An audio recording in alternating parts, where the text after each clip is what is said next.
Welcome to another episode of The Art of Giving a Damn. Today my guest is Todd Palmer from Extraordinary Advisors. Todd, thanks so much for joining me. Well, thank you for giving a damn enough to have me on. I appreciate that. So you are a collaborative business advisor. Let's start there. What does that mean? Well, so I currently still own the business I started in 1997, Diversified Industrial Staffing, as well as I own another business, Extraordinary Advisors, where I work with companies and CEOs to help them either scale up or possibly turn the business around, but really get to where they want to go. And I'm collaborative with both companies. It's just my style. A lot of coaches will just do quarterly meetings. I certainly do quarterly meetings with my clients, but I also do twice a month calls with people and CEOs and leadership teams, because I think that it's important to have a coach that's going to walk the path with you. I hired my first coach in 2006 for Diversified, and I still have a coach today. So I like those relationships where someone's investing in me, and I think it's important for me to invest in the people that I work with. Yeah, I totally agree, and that really goes along with what you had sent me over as some notes, which is what you really do is help business leaders get shit done. That's the goal, yeah. That's the goal. That's something that requires a little more than a quarterly check-in. It does. It's interesting because a lot of CEOs and companies will contact me and will engage in conversations, and I find that the CEO or the leadership team doesn't really want to get shit done. They would prefer that I come in and get the shit done for them. And what we do, it's really interesting. Someone asked me, how do you choose your clients? For me, it's really important to work with people who are lifelong learners, people who want to accomplish more, do more, and recognize that in order to do that, you've got to fail forward to become successful. Yeah, I saw an image you posted on Twitter the other day, and for our listeners, there will be a link in the show notes right below the video wherever you're watching or listening to connect with Todd on Twitter, but you posted this little image about how successful business owners and entrepreneurs use failure kind of as a stepping stone to build their way to success, and that is sometimes a really tough mindset to keep, but it's so key. It is, and it's one of the things that I really suffered with as a younger entrepreneur. I went through a period in my professional life where I had imposter syndrome, and I thought that if the company was failing, if the company was not doing well, I was a failure. And if I didn't have all the answers, then the issue was me, not maybe marketplace or other things. And what that did is it created a situation where I'd isolate myself. And isolation becomes an entrepreneur alone is an entrepreneur at risk.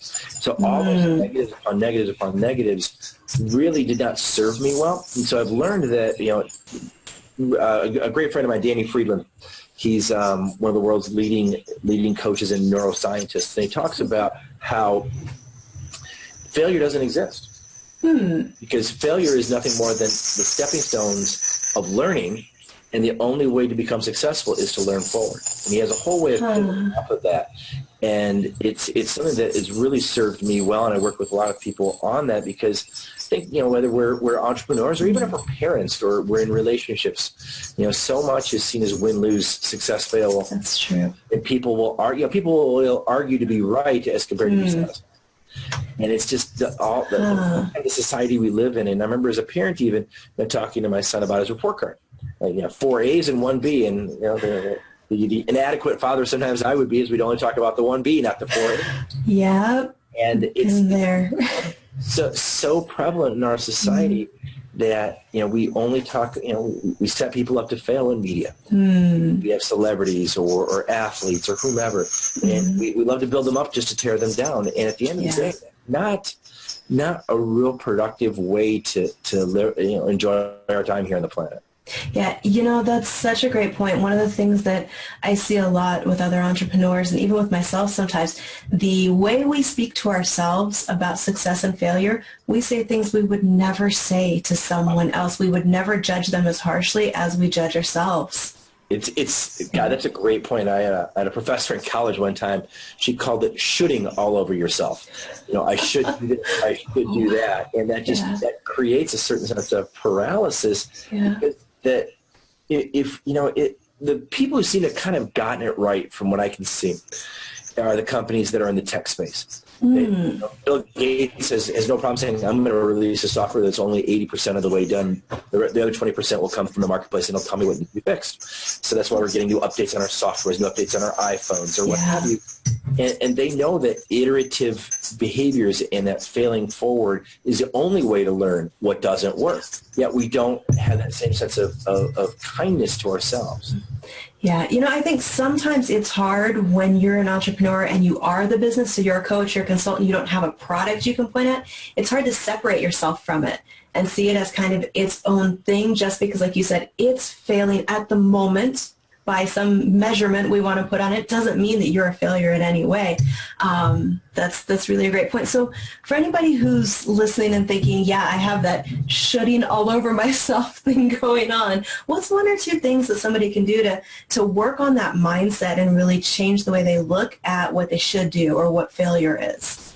Well, what I had to do back in 2006 when I hired my first coach was to remember that there's me as the entrepreneur, there are the employees that work for the company, and I was one of those as well. But also there's the business, and it's a separate entity. And it's like a child. It needs tender loving care. It needs certain things. And it's the responsibility of the owners and the founders and the entrepreneurs to give that to them. And sometimes it requires making difficult decisions. So in 2006, my business was not doing well. We were about 9 years old. We were 60 days away from running out of cash, $600,000 in debt, and we had a dysfunctional company culture that was just not producing the results that the business needed. And the business needed cash, and the business didn't have cash. Now, I had personally guaranteed that $600,000 to the bank, and I unfortunately had to make a very tough decision to fire my entire company in one day and start over. Wow. Because that's what the entity needed. And that certainly impacted employees. But at the end of the day, as the entrepreneur, it was my responsibility to pick the right people to be on the team. And I didn't. It was my responsibility to hold them accountable. I didn't do a very good job of that. So ultimately what I had to do is recognize and know myself, know my strengths, my weaknesses, try to play to my strengths, minimize my weaknesses. And going forward, pick people, we used to hire people who just work in the recruiting space. Well, then we changed our model to hire people who are really good people. So we hired for DNA, not for resume, and that made a huge shift in the organization.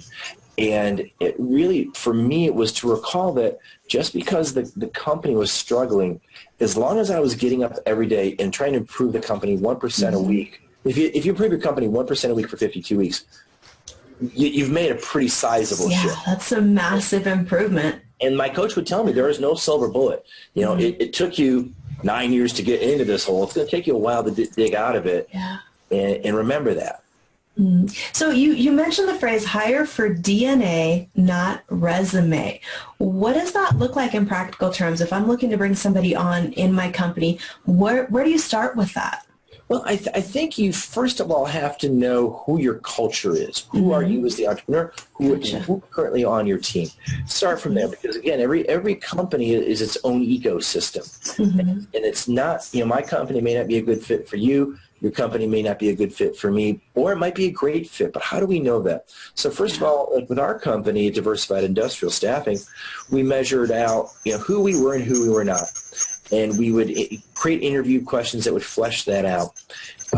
We decided that the best people to hire their coworkers were the people who were doing the job. So we created kind of an American Idol interview round where the candidates would meet with 3 of their peers, and the peers would vote on who they wanted on their team. Because I found that I liked everybody, and I would give everybody a chance. And that wasn't necessarily the best way to do things. So we got people who were involved doing the feet on the street work, and they ultimately had the final decision. So a lot of times as a coach, I have to work with entrepreneurs to remove bottlenecks within the organization. Yeah. If you take a look at a bottle, the neck of the bottle is typically at the top. Yeah. So very true. And I just tell them, hey, listen, I had to get out of the way of some of our processes as well, because I was the person creating the bottleneck in limiting our success. Yeah, and it's so easy to do when you care about your company and you care about the end product. You use that sometimes as an excuse to be the bottleneck, when if you build your company the right way and bring in the right people, then you can trust them to generally do the right thing when they know your values. Well, and it's a great point, because what we do is we post our values on our website. We talk about how we make decisions in our company that go to those values. And at the end of the day, we've made decisions that go to the values that actually cost us money in the short term. But we know in a long-term situation, it's not going to work well for us. For example, it's happened this week the timing is great for the question. We had a candidate who did very poorly on his first interview. But the client was so desperate to hire in a country now where we're full employment, they were going to bring him back in for a second interview. We knew what the deficiencies were in his answers. The most recruiting firms would call that candidate, coach him or her up to, here are the questions they're going to ask, here's the answers you should give in order to get the job. But his answers were so much from a values-based thought process that we didn't want to seed him to get the job if it doesn't really fit who he is. So what we did is we called the client and said, hey, we understand you're going to bring Bob back in for a second interview. Here's what we're not going to do. We're not going to coach him up so you can really meet that authentic candidate, because this person's going to be in a management position. He's going to be having subordinates reporting to him. And if he's got biases or tendencies, we want you to bring those out in the interview. We can coach them through them, but all it's going to be is window dressing. And the last thing I'll do is stage somebody with a falsehood to have them wear a mask to the interview just to get the job for you to be unhappy in 6 months, knowing full well that maybe they weren't a good cultural fit for your company. So we gave the client some questions to ask the candidate in the interview so they could get to the best decision that's a mutual benefit, not only for the candidate, but for the business. So if we take care of the candidate and the business, then as a recruiting company, we can sleep at night knowing that we've done the right thing, as compared to we want to get the fee for the placement, but we're going to coach up the candidate, stage him as a falsehood just to cash the check. That's short-term nonsense. Very much so. Long-term, that doesn't lead to a great reputation for the business. It does not. Yeah. So you've got a couple of different companies you run. What led you from the staffing company into starting Extraordinary Advisors?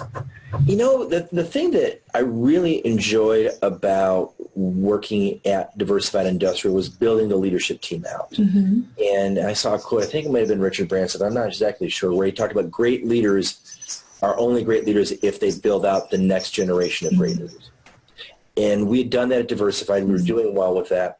We had done, the company was doing great. We'd made the Inc. 5000 6 times. We would get invited, we'd get invited to these cool events. And that's fantastic, from where you went at one point to firing your company, the entire company, to Inc. 5000 6 times. That's amazing. And so people would want to hear the story, and then people would come up to you after the program and say, hey, would you potentially consider working with us? We like what you're doing.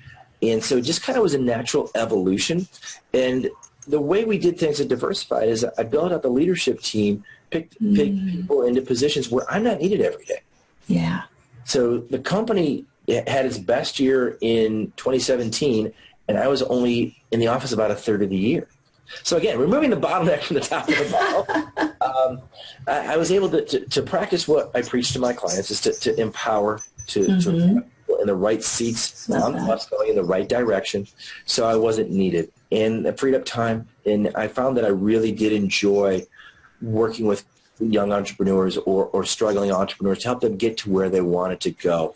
And that, while I certainly would never profess to have all the answers, I find that sometimes I learn more from them than I'm able to teach them, just with their enthusiasm and their naivete at times, and they're just willing to jump out of the plane without a parachute. Yes, sometimes that naivete of not realizing that what you're about to do really shouldn't work actually can play in your favor. Oh, it's amazing. It's like the bad movie scene where, we think this is going to, it probably won't work, but it's the only idea we've got. Well, that's happening a lot. And, with the country being at full employment and entrepreneurship going strong, there's opportunities out there. And, I remember being the entrepreneur alone and an entrepreneur at risk, and when I hired my first coach, being so thankful. Yeah. And now, this is a great opportunity for me to share some of my stories, listen to help others achieve what they want to achieve, because at the end of the day, we're not here forever. And if we can leave that positive legacy with their community, with people in the business space, to help them build out a company, create jobs for people, and those jobs that help families, I mean, it's all good karma. Yeah. Yeah. It is really so much opportunity out there. It's something that anybody really can take their idea and their skills and go build something amazing with it if they're willing to take the risk. Well, I just gave a speech on this the other day, and it comes down to, you know, as an entrepreneur, do you want to build a company that requires a certain set of skill set and risk, or do you simply want to build yourself a job? There's a need in the marketplace for both. You can do one or the other. That's fine. One, you know, you could go from being a solopreneur to a business owner over the course of time, but they are different skill sets. In, you know, like you talked about going from using a coach at Diversified to being a coach at Extraordinary Advisors. Those are, while the skill sets are similar, there is a difference to that. And it's amazing that how much I learned by coaching that I can bring back to the diversified companies, but still how much I learned from my coaches. You know, I've got 2 coaches I use right now for different parts of my life, and how much I learned from them. So for me, if you're willing to be a lifelong learner and you're willing to go out into the world, be authentic, transparent, and vulnerable, people will help you. And that's one of the things I love about coaching is just being with those type of entrepreneurs. Absolutely. And, you know, that's a really important distinction for people to realize. There are different ways to go into your own business. One of them is you're a consultant or you're a service provider who bills hourly for X services. The other is building that company to really scale and to grow to the point that you're not the one constantly delivering the hourly exchange for things. And I think this is something that I really started out with, just that this is how much I make per hour. Here's the services I can provide. And, you know, that was like 18 years ago. And now it's, let me see, what can I build? Let's build a software app that solves problem X. Let's go out and sell it. And it's a totally different place to be in your business. One of the most freeing things a coach ever helped me with was going over the business model canvas and having me define, as a company, not as a person, what do we do and what do we not do? Right. And that was incredibly freeing to me to realize I didn't have to say yes to some of the things that I thought I did. It helped me kind of shift my mindset around that. So I would love to know, what are a few of those moments that you've had with clients where they've realized, oh, okay, what Todd is telling me means I can do this differently? Oh, for sure. So I had a client one time. They were a manufacturer, and they were in a very defined niche, and they thought the best way for them to grow and scale their business was to expand their niche and go from being a boutique offering to being more of a big box provider of their products into a Walmart or a larger provider like that. But they also recognized that they wanted to improve their margins. And they thought, well, like most entrepreneurs, well, I'll just sell my way out of my challenges. And we took a look at their model, and we took a look at how they were doing things. And we said, well, you're the leader in your space, but your space is very narrow. But have you drilled as deep as you possibly can? Can you go deeper in your vertical, not wider across a different path? So they hadn't really thought about it. They just saw one path. They said, well, we should be in the big box retailer. And what they ended up doing was they were just doing basically direct ship to small retailers in a very small location. What they did is they went actually onto a couple of online platforms, Amazon and others, and they started offering their products direct to consumer and bypassing the retailer. And they exploded. They went from about $700,000 to over $1 million in revenue. And when you take into consideration that only 4.3% of all companies in America reach $1 million in revenue, they were in some pretty rarefied air.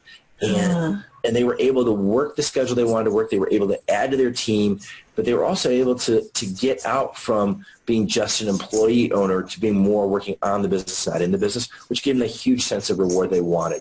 And I guess the other example I'd have is so many people are focused on just revenue. They don't recognize that they always think, well, if I just get enough revenue, I'll make enough money. And I was just working with somebody else actually just a couple weeks ago, and we were able, within a 2-hour conversation, move their margin 4 points. Wow. On the revenue that they had. So they were able to immediately drop money right to the bottom line that goes into the owner's pockets, goes off to pay debt, take care of investors, help with other shareholders. And they were just, again, seeing the tree and not the forest and the path through the forest. So now they're on a completely different growth trajectory. They'll probably exceed over $4 million within 2 years just by making a couple of small adjustments. And as a coach, I'm so excited for them. Just that word to free up that energy and to free up that more of a sense of abundance versus a sense of scarcity. Yeah, and it's surprising sometimes the tiny changes that can really shift that for people. I think that's one of the biggest things I've gotten out of working with coaches is they come in with that different viewpoint. They can kind of see everything from up here and go, just move these two little pieces, and you're like, oh. You hear that choir of angels singing and go, there's my solution. Because we do tend to focus on, okay, I see I can go into big box retail, let me scale that way, and not recognizing all the other potential opportunities that are there to maybe do it a different way. It helps so much to have somebody from the outside look at it, especially somebody with experience who's maybe been down a few of those different paths to go, well, have you considered different options? Exactly. And it's such a rewarding thing. One of the biggest challenges most entrepreneurs run into is they just don't have a lot of experience with cash. And there's those 4 pillars of business. You've got cash, strategy, execution, and your staff. But the overriding umbrella of those 4 pillars are the people that make those decisions in those areas. And if, I know that with our business, for example, we were $600,000 in debt at one point because we kept extending payment terms to customers that didn't deserve it. We know what we didn't know. We were following industry standard terms. And in staffing space back in the mid-2000s, 90-day payment terms were a given. Well, once we reduced our payment terms to 7 to 14 days, we immediately did better, but we had to do better as well. So it challenged us to service better, provide better, but also to recognize that we're not in the banking industry. We're in the staffing space. We should, when do clients pay their employees, either weekly or biweekly? Well, why not pay us in the same spot? Because we have the same employees that are working right alongside your employees that need to be paid. Right. And, we're not an interest-free loan, but it's so frustrating, especially in the staffing space, that so many people are still treating their business as, well, I do $20 million in staffing, but I only make 3% to the bottom line. Well, then you're not doing so well, but you take a look at some of the national players that are publicly held, they're making 1 to 2% to the bottom line. They set the tone, and they're just penny wise and pound foolish. So that's a question. When you look at whatever industry you're in, what's going on kind of around you, how do you figure out and evaluate, okay, this is something that maybe we can do better or we can do differently than everybody else we see? Well, I take a 6-step approach to that and then a diagnostic portion. And I always start with a cash review and a financial review. Where are you at? Where are you going? And where do you measure up against other players in your space? And where are people, who do what you do? What are their margins? There's always a publicly held company or someone who's willing to share through an association. Where you stand. Then we do a human capital review. Do you have the right people in the right seats going in the right direction? And often just by looking at the cash and looking at the people, we uncover so much. And then, are you in the right space? Do you have the right verticals? Do you have the right client? Who is your ideal client? Do you even know who your ideal client is? An ideal client isn't always somebody who just says, yes, I'll write you a check. Right. So we really go and we look at other portions of the business. Are your receivables on a proper turn? Are you getting cash? Are you bankable? And then at the end of the day, are you adding shareholder value? If you own your company and you're the only shareholder, are your decisions adding to your value? Even if it's, I know in a year I'll earn more money and I'm willing to do the R&D portion in the investment. That's great. What's your strategy? What's your plan? So many entrepreneurs are so addicted to the word yes. Yes, I'll hire you. Yes, I'll work with you. Yes, all this. Yes, all that. But they neglect sometimes as, by the way, yes, when will I get paid? Yeah, it's so important to realize it's not just about getting the yes or saying yes. It's about the yes being right for both sides. Just like when it comes to, you mentioned staffing and sending a candidate in for an interview, it's got to be a great fit for both sides. Same thing with the people we sell to. It's got to be a great fit for both sides.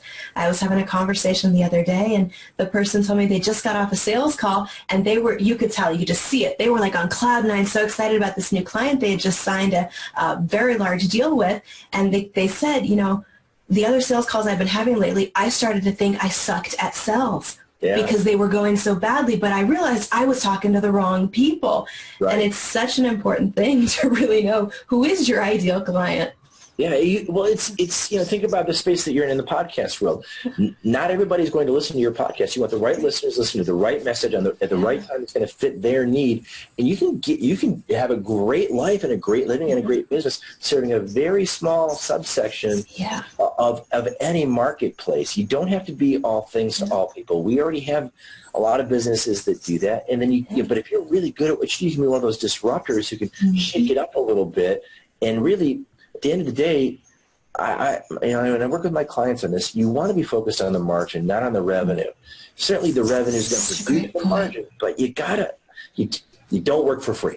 Yeah. And I understand there's so many people in spaces that do the lost leaders. I get that to a certain point, but you can't make a career out of it. Yeah. No, I am not Walmart, and I've got to remember, we all have to remember when we're not in that position, don't approach your business that way.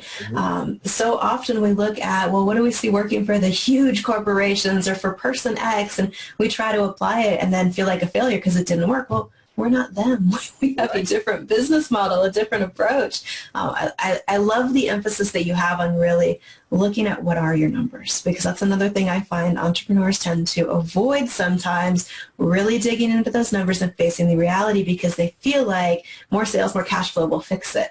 When really, if those margins aren't there, if you don't have the right combinations in place, you're just going to dig yourself a deeper hole. Well, I look at a lot of P&Ls, and it's interesting when you take a look at days outstanding. What are your days outstanding on your turn on cash? And so many people don't recognize that, I'm making good money, but if I just got paid a week or two quicker, my fees to my bank would be smaller, or these things. Or if I have more cash, I can invest better, or I can make different purchases. And as we go towards, the economy is not going to be at record numbers forever. So as we go towards a potential recession, the person who has the most cash will survive at best versus the person who's so leveraged that when they need cash, they're going to have to sell assets at a reduced value to the person's cash. That's how it goes. And when you look at your numbers and you look at where are your expenses at, we just did this analysis for Diversify this morning of all times, and we took a look at all of our, where's our revenue, where is our margin, and where are our cost increases? And we had some sizable cost increases that we have to go back and figure out what we're going to do differently. It's got to be done. The value's not there, which is going to require different decisions and different vendor conversations, different employee conversations. And those are all fine to have because it's just a business. It's not personal. But as the owners, we have to make sure that we're watching all the gauges on the plane so we don't crash into the mountain. That's an important thing to avoid, crashing into the mountain. I don't think that's good for anybody. No, it really isn't. It really isn't. All right. So for people who are listening right now and, wherever they're at in their business, what are one or two things that you would like to leave them with as ways they can avoid crashing their plane into a mountain, so to speak? For sure. Well, I think if we're going to take the theme of the show here, and if you give a damn about your business, then you should give a damn about some of these areas. And we've talked it kind of to a little bit of a point, but certainly margin over revenue. You want to make a proper margin for what you provide. Don't work for free. Be careful of the client that says to me, well, we just want to try out, so we need you to give it to us, your service or your product at a discount, and then maybe we'll come back. They don't come back. It's just a misnomer. Secondarily, you want to know, are you in the right space? Are you doing the things that nurture and satisfy you as the entrepreneur? One of my favorite authors is Simon Sinek, The Power of Why. Why do you do what you do, and how do you do it? And he has such a great analogy about Steve Jobs and Apple and how they do what they do. And, oh, by the way, they provide it to you through a computer. Why we do what we do and what makes us special, cool, and unique. That's why people are going to resonate with you. That's why they're going to buy from you. The reality is people make buying decisions on emotion, and then they try to justify it with logic. Yeah. So many people try to sell on logic. We're going to buy from people we trust. There's that human connection. Right. And I think at the end of the day, decide, do you want to build a business or do you want to build a job? There's a need for both. Solopreneurs are a big part of our gig economy nowadays. Nothing wrong with that. But if you want to build a company, recognize that there are going to be certain disciplines you're going to need. And there's such a rigid discipline to growing a business, and so many entrepreneurs have to then kind of stifle their their enthusiastic dream chaser. But there is and if you're going to be the dream chaser in your organization, that's great. Nothing wrong with it. Make sure you have that right hand person who's going to be that anchor to your balloon to keep you on the ground. That's fantastic advice. Thank you for sharing that. Oh, you're welcome. Well, and I appreciate so much you coming on today to talk for a few minutes here. I've just got one last question for you that I ask everybody, which is, what is your favorite part of what you do in business? That's a great question, and I've thought a lot about that actually as I'm working in both worlds with Diversified and with Extraordinary Advisors. And I think for me, the thing I love the most takes me back to when I was a parent. My son's now 27, so we don't have as many moments as we once did. But I call them the light bulb moments. It's when I'm working with an employee and they get it, that light bulb goes off. Or I was just on stage in Texas and I was telling some stories and talking about entrepreneurship, and a couple people in the audience you could just see, oh my gosh. Or you're working with a client and you move their margin 4% in 2 hours, or they've been struggling with it for 2 years. Those aha moments, that's the reason. That's the essence of what makes everything I do fun, because it goes to my core value that I learned through Simon Sinek of improving lives. And those light bulb moments improve lives. Love that. All right. For everybody listening, you can connect with Todd at extraordinaryadvisors.com. I encourage you to go take a look at his site, especially his blog. He's got some fantastic posts on there that you'll find dive deeper into some of what we've been talking about here, and some other ideas if you're looking for a job or looking to grow your business. Either one, you will want to go check out what he's up to, check out his book, and connect with him. Todd, thanks again so much for coming on.